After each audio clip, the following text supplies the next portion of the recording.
What's going on, everyone? It's your boy Big D here. Time to review Daredevil Season 1, Episode 8, titled Shadows in the Glass. This is a spoiler review. If you've not seen the episode, watch it on Netflix, man, and please check out my other 7 reviews from the past 7 episodes, and update, I'm currently on Episode 11, by the way, so it's going amazing so far. I hope all of you are enjoying Daredevil, and it should take me less than 2 minutes to recap the episode, give you my pros and cons, and final score at the end.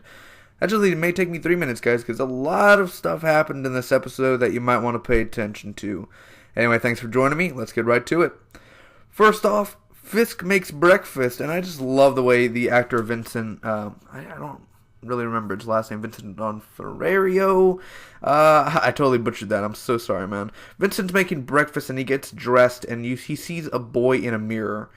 And he wakes up sweating, and he looks at the painting on the wall, or the wall from his old home, and a bunch of fancy music comes on, like he's looking at art, and I just love that, man. And he really makes his breakfast really good. I'm like, damn, why can't I wake up at 6 in the morning and make breakfast and an omelet? He's living the life, baby. Anyway, there's a boy in the mirror, and it's basically a boy who's bloody, and that's basically him when he was young. So at that moment, he's got some demons in him. He's got some ghosts that he has, that he's psycho. He's psycho. Like, he doesn't want to hurt people, but let's be honest, he's a psycho. In his head, he's violent as hell, and he shouldn't be out in the public. Matt learns of Karen and Foggy's, work with Urich. There's a flashback where Fisk's dad, he's just bad in money, and he has loans, and he basically tells his son in front of his mom that, my boy's smarter than his mom, yeah. And he has that look. So basically, he even lets Fisk drink alcohol, and they don't listen to the mom at all, and it's really sad to see that. Daredevil goes to see Blake, and basically, Kingpin pays Hoffman, Blake's partner, to inject a drug into Blake to kill him. But Blake is dying, and Daredevil ends up trying to get information out of Blake about Kingpin, but he gets interrupted by police who enter. He escapes. Blake is dead. Hoffman is still alive, though. There's a flashback where Fisk and his dad go kick this teenager's ass. And basically, he keeps on kicking him. He's like, kick him, kick him, kick him. And he's just bad parenting, man. And his dad's very opposite from Kingpin today. I'm going to be honest about that one. Anyway, he repeats the morning again, Fisk, where he's basically making an omelet and everything, getting dressed, getting his pins, and Gal could speak English. She's the Mandarin lady. She could speak English, and she's basically saying to Fisk, get your shit together, or, basically kind of threatening him in a way. She always threatens him of getting your shit together or else I'll do it for you, Wesley enters and he's just like, get out! And he just flips the table. So there's a flashback where Bill beats his wife. Bill is basically Fisk's dad. Beats his wife, and he looks at the wall. Fisk keeps on looking at the wall, and Fisk kills his dad with a hammer. Kind of like that Fargo Season 1, Episode 1 moment where, he hits his wife with a hammer. Very intense, man. And his mom is like, grab the saw. And they saw him up, and Fisk basically tells Vanessa the story of how they brought, pieces of his body to the lake each day. That is really scary. So, he sleeps with Vanessa, by the way, so my man Fisk getting some. Hell yeah. Daredevil kills Urich to write about... Daredevil tells Urich to write about Fisk. And the next day, Fisk literally reveals himself to the world, basically telling himself that he's trying to make the city a better place. We have to get the guy with the mask. And Matt is angry, basically. Urich ends up deleting the article. And, again, there goes Fisk on the TV.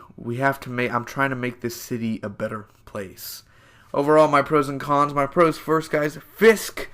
Holy crap, I love the flashbacks, man, of the humanity. He brings humanity into this on why he's the way he is, on how that happened, and the way he just described it to Vanessa, and the way he does his looks, even present to back. I love it all. I love the music, by the way, and the opening of how it shows him making breakfast, and the rich opening, or the rich music of him looking at the painting, and then that It's like the early 80s when Fisk was a kid. Early 80s, late 70s. And it has that music and it, you know, the beat, the rock. And the mom is like, turn it down. And he's like, what's the point of listening to music if I can't hear? I'm sorry, I'm trying to do an accent.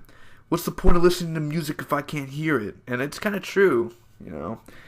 But it's very intense. I do like Vanessa in this episode, the scenes, and it's very intense, this episode. Very, it's not to be for the faint heart. Blake and the whole thing about that, how Daredevil tried to get information out of him, that was very interesting.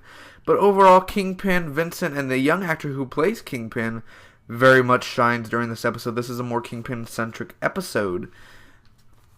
But my cons, at the end of the day, this is a show about Daredevil, and it had a lack of Matt. I mean, Matt was shown in this episode, but it was more Kingpin, and I get it. They're trying to make Kingpin more centric episode for this one, but still, you barely showed Matt. Show a little bit more of Matt, because I wanted to see a little bit more about what Daredevil's going to do. I also didn't like the ending on how he went on TV and everything. It kind of just defeated the purpose of everything that they were doing for the past 8 hours. And now he just reveals himself, you know, was trying to be all secret, but now he did that.